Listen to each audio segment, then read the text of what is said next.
buwan na po yung baby niyo? 5 buwan na to. Hindi ko nga alam kung paano palalakihin to sa hirap ng buhay ngayon. Naiintindihan ko po kayo. Pero huwag niyo masyadong isipin ate. Share ko lang sa'yo, yung nanay namin. 3 kaming magkakapatid. Sa hirap po ng buhay, lahat ng trabaho pinasok na niya. Para lang may taguyod kami. Kaya sana po kayo ate, kahit anong hirap ng buhay o dagok yung pagdaanan niyo, paramdam niyo lang po sa baby niyo na mahal niyo siya. Sapat na yun. Yun lang ginawa ng nanay namin. Salamat. Thank you din ate ha. Thank you.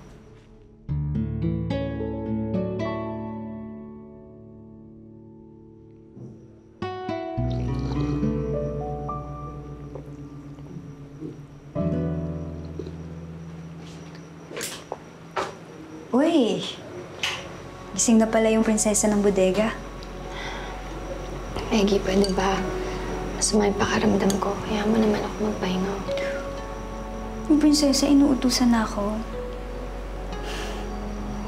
Maggie, please.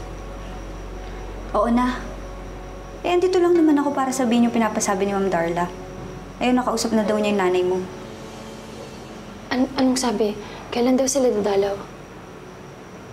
Ayun nga, hindi daw sila makakadalaw kasi marami daw silang ginagawa. Nasabi ba ni Ma'am Darla yung nangyari sa akin? Siyempre. Kaya lang nga yun, busy daw sila. Tapos, tinapos na yung tawag. Hindi. Alam mo, nagsisinungaling ka na naman sa akin, no? Niloloko mo ko. Ano mapapala ako kung lolokohin kita? Pakialam ko ba sa nanay mo? Sinasabi ko lang naman kung ano yung pinapasabi ni Ma'am Darla. Kung ayaw mo maniwala, diwag, bibintangan pa ako.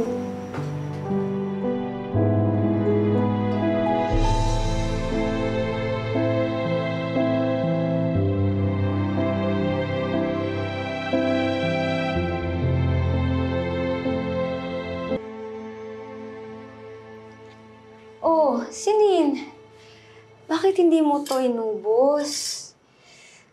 Kumain ka na para gagaling ka, okay? Hindi man lang ba nila ako namimiss?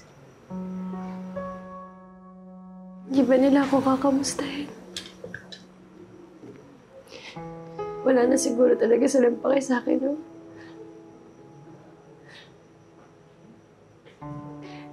Hindi ko naman hinihingi yung buong araw nila eh. Kahit 1 oras lang masaya na ako. Kahit nga ilang minuto lang eh.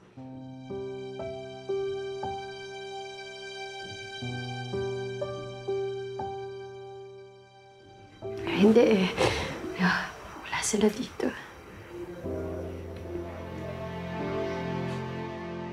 Ikaw, dinadalaw ka pa ba ng pamilya mo? Sa totoo lang, hindi na. Kinahihiya nila ako.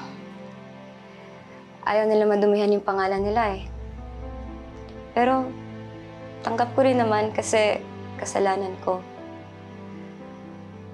Tanggap ko kasi wala na akong ibang choice. Ito na yung kapalaran natin, Celine. At kapag hindi natin tatanggapin, lalo lang tayo masasaktan. Pwede. Ayaw kong isipin na ayaw na nila sa akin. Ayaw ko maging sa hindi ko kaya. Hindi ko kaya na wala akong pamilya. Ayaw ko. Kailangan ka sila sa buhay ko. Hindi ko kaya. Hindi ko kaya. Ayaw ko mag-isa. Ayaw.